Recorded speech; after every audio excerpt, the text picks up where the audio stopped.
Alright, so for changing oil in the different mowers, we're going to have a loadout sheet or a maintenance sheet available, and it's going to list, for example, right now we're working on the Z930, and it's going to list Z930, and it's going to tell you which tools you need, and what kind of oil you need, and the capacity, so the amount of oil that you need, and then what type of filter that you need. And we'll do that for every single mower, so it's really user friendly, and you can just refer to this maintenance list to service each mower. And we'll also have on there what type of blades, so the part number for the blades as well. So if you ever have to go over here to select which blades you need, you'll know exactly which ones they are. So we're going to go ahead and change oil in this one now, and we'll show you exactly step by step how to do it. It's very easy.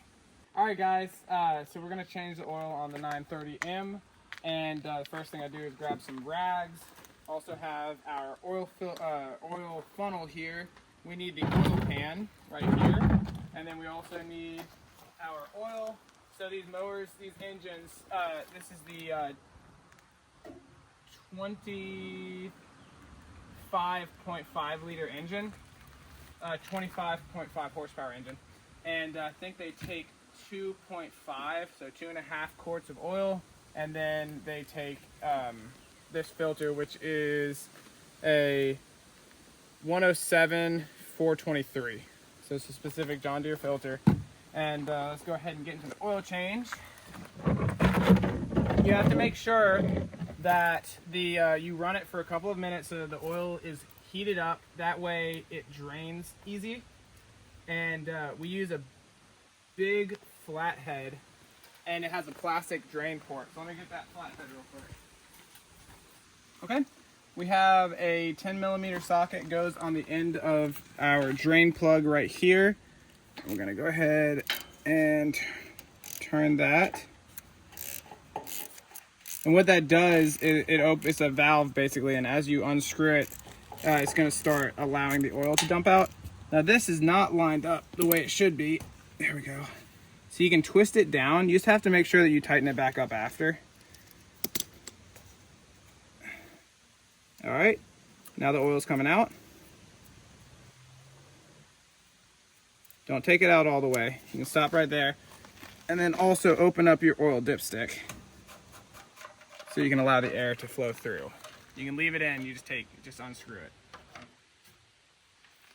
All right, while that's draining, we can go ahead and work on our oil filter. So normally you can turn it by hand, but this one might not. So I'll show you a trick. Nope, that one's not turning. We can use this big flathead and a hammer. All right, for this section, I sped it up because this oil filter wasn't coming off by hand, and I didn't have a filter wrench, which is probably most ideal here. But I used a flathead screwdriver with a hammer, and I was able to break it loose and get it off. You just have to be careful not to damage anything else around it. So now I'm just pointing out that you need to make sure that the old gasket, comes off with the filter. You clean up the seating for where the new gasket is going, and you're also going to put a little bit of clean oil on the new gasket. I'm just putting it on right there, and then you can go ahead and put the new one on, and we'll move on from there.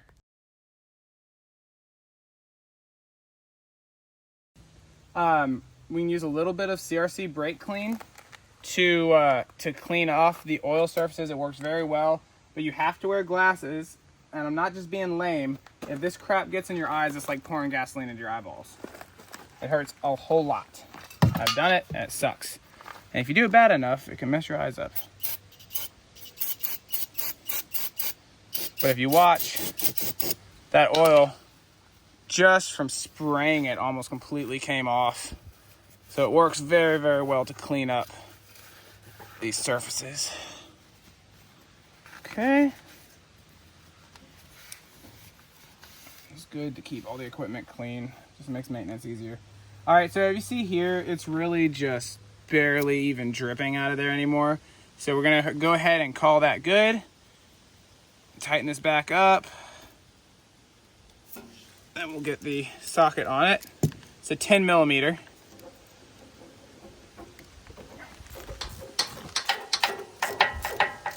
All right, when we tighten it back up, it turns the whole thing up, which is okay. All right, that should be all we need to do with that. I'm just gonna touch it up again, clean up any of this area, and then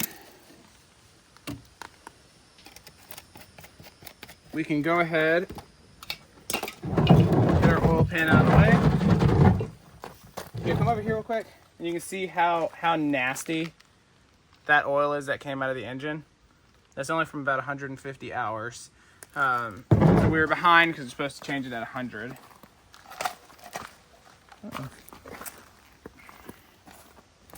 Okay, so y'all see here we're about to pour new oil in because we have everything closed up. But if you see the little bits of dust and dirt, we can't, if you leave that in there, then you will put that stuff into the engine and it causes engine wear. So we're gonna use some brake clean. We're gonna go ahead, spray all that out, and then just wipe around it. There we go, clean. Okay, so we have our oil plug or drain plug closed off now. So we're gonna take out our dipstick, and this is where we're gonna fill our oil back up.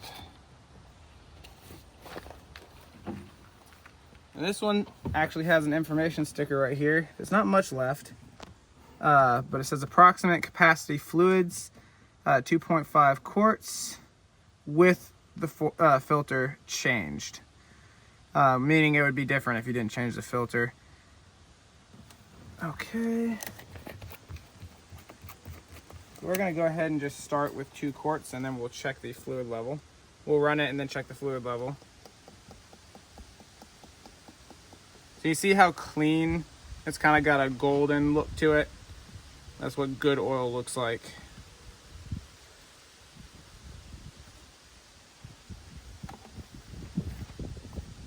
Okay, one.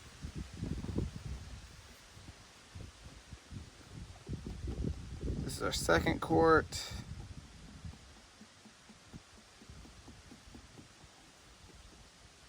It actually says 1.7. So I think why it gives such a large range, because on the capacity it says 1.7 to 2.5. So I'm going to go with the 1.7 first, and then we're going to start the engine up and let it run through the engine, because sometimes oil can be trapped in certain compartments inside the engines, and I think it doesn't always necessarily all drain out. So they give that lower number for us to be a little bit more cautious. So we'll do that first, and then we will check the dipstick, and we'll add as we need to.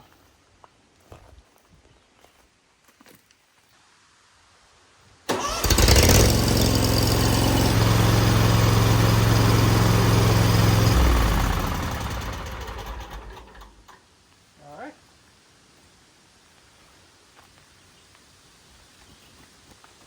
Let's check our oil level. First, you have to pull it out and you have to wipe off the whole thing, because while it's running, it's not going to give you a good reading because it splashes oil all over it. Then your actual oil level, you don't screw it in, you just dip it all the way to the base, and then you pull it back out, and that'll give you your actual level. So it is right at the add line, which means we definitely need to add the rest of that quart, and then most likely the other half quart. So we're going to go in here and go ahead and finish this one off.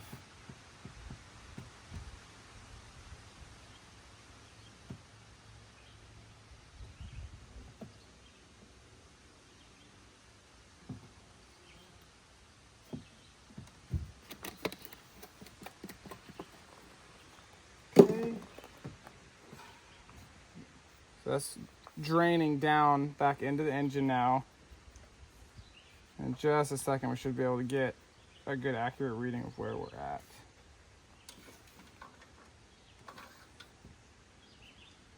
Okay. It's hard to see, but we're at the middle dot right now. So we are going to go ahead and put in the other half quart that we had set aside. And that should get us right where we need to go.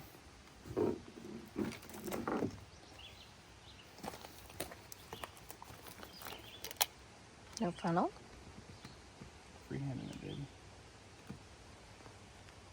I realize this is not half a quart, so we're not going to add the whole thing. We're going to leave about 20 to 30% of the bottle. And we'll check our fluid level again.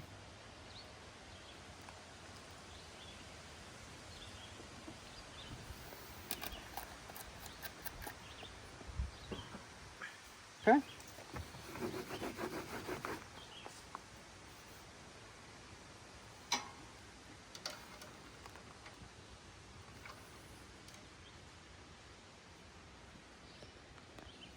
That looks pretty good. Let me do it one more time. Can you show a little more exactly to the camera? Yeah. How to tell? Okay, so it can be really hard to tell, but we're sitting right there at the full line. And what you have to do sometimes to check is move it in the light and then see where it's a thin film up here, and then see how it's thicker right there. That's where your actual line is. And so you can see it stops just at the full line. So we're perfect capacity right now. And after the first time this is used, we'll get you guys to check it again and make sure after it's been run and spread throughout the engine that it's exactly where it should be. And we top off as needed because these older mowers do burn and sometimes leak a little bit. So that's an oil change. It's easy. Then you just put all your tools away, and you'll pour the used oil into one of the oil containers over here. All right, one more thing is once you are running the engine, you're gonna come in here and you're gonna make sure while it's running that there's no leaks at your oil filter and that there's no leaks from your drain plug. And once you confirm after running for about a minute, you should be safe. And then it's always just a good idea to keep an eye on it the first day that you're using it after an oil change. All right, another thing that is on our maintenance schedule is greasing the equipment. So you have here, these are called Zerk fittings, and this is where we actually put grease into different places that spin and move. So this is a pulley and or spindle is what it's specifically called. That the belt travels on, that gives power from the engine to the blades, and then that component's spinning at high speeds and gets to a higher temperature, so we use grease to keep it from wearing out. If you don't have it greased, it's just like oil inside your engine. It'll break down very quickly. So we're gonna have it on the mowing schedule or on the maintenance schedule to grease these periodically, pretty regularly. So what you want to do is you take your rag first, like I just did, and you just make sure there's no debris on the very top. That little tiny spot right there that shines is actually a little ball that presses down when you put this on it. So we're going to put this on top of it. It fits into place, and then you pump the grease gun. And I normally pump it like 1, 2, 3, 4, 5, 6, 7, 8. And on a lot of different places, I'll show you where you can actually see the grease on the bottom side squeezing through, but you really can't see it here. And this mower wasn't cleaned the last time it was used because it broke down right in the middle of a job. So normally this stays clean and you might be able to see the grease, but you probably can't. So on this one, you just count, do about 8. And then afterwards, you're just gonna try and clean that off a little bit so that it's clean for the next time you need to use it. So we go through, you have one right here, and you have to take this off. And we remove these a lot to make sure that the decks stay clean and blown off. So you lift it up and then you tilt it forward.